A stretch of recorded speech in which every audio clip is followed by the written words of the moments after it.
and today we are going to start with chapter 4, that is the tropical hot wet forest. अब हम tropical hot wet forest की बात करेंगे. So I will tell you about its location, क्या उसका climate है, vegetation वहाँ कैसे देखने को मिलती है, right, and important cities, wildlife, और क्या क्या वहाँ के लोगों की lifestyle है, क्या occupation है. That all thing I will tell you in this chapter. So in this region, Amazon basin, अगर हम बात करें साउथ अमेरिका में अमेज़न बेसिन और कॉन्गो बेसिन आपका अफ्रीका में, वही एशिया, मलेशिया, इंडोनेशिया में आपको देखने को मिलेगा.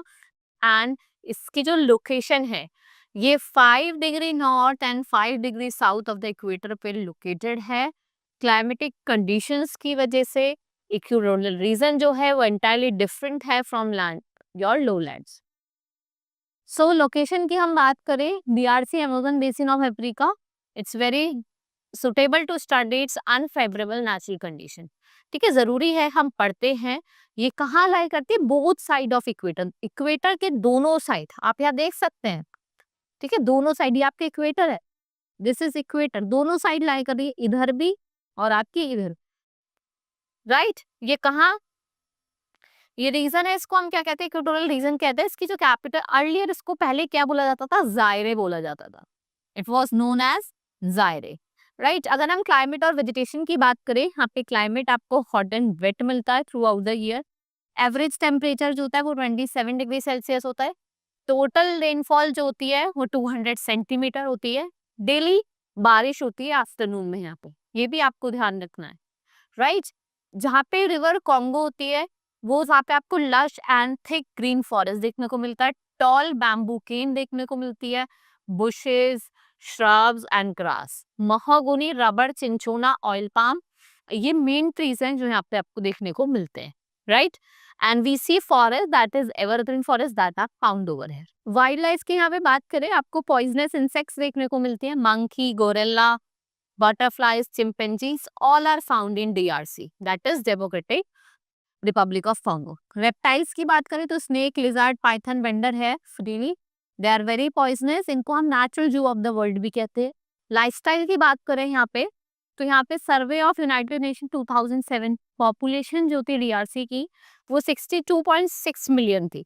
ठीक है, जो कॉन्गो रिवर थी वो डेंसली पॉपुलेटेड थी, यहाँ बहुत ज्यादा लोग रहते थे जो मोस्टली क्रिश्चियंस थे.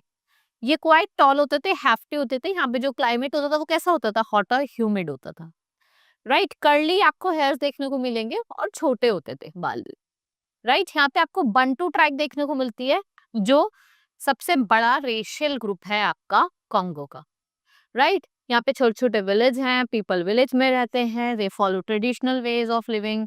The city of people wear modern clothes, live in pucca house. Education is also spreading wildly. नए नए स्कूल्स, कॉलेजेस यहाँ पे ओपन हो रहे हैं, राइट. प्रिमिटिव ट्राइब पिग्मीज भी आपको देखने को मिलती है जो आपके डीपर फॉरेस्ट में रहती है. इन्हें हम बाम्बूती भी कहते हैं. ये short stature with height of about 1.5 metre.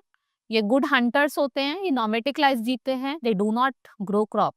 यहाँ पे आपको दिखेगा कि ये क्रॉप ग्रो नहीं करते हैं, राइट. सो द फूड जो होता है यहाँ पे वो mainly meats, nuts, roots, fruits, berries और हनी होते हैं.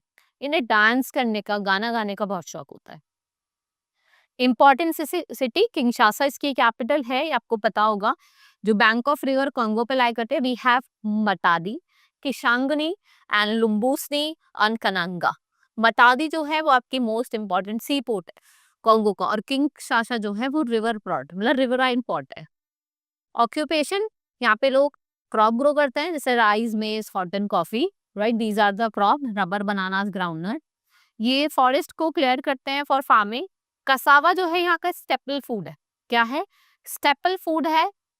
And it is the root of plant. Congo is rich in mineral. Gold, copper, diamond, manganese, tin, uranium, these all are found in Katanga state. ये export भी करते हैं mineral को. नई नई फैक्ट्रीज भी यहाँ पे सेटअप हो रही हैं. ट्रांसपोर्ट और कम्युनिकेशन की बात करें सो कॉन्गो में पहले क्या था? एक प्रॉपर मीन्स ऑफ, ना तो कम्युनिकेशन था ना ट्रांसपोर्ट था. Railways and roadways have been developed significantly. Water transport is vital and river Congo is navigable. Why? Due to presence of waterfall. यहाँ पे 2 waterfall लाए गए थे, स्टैनले वाटरफॉल और आपका इंगा फॉल. right?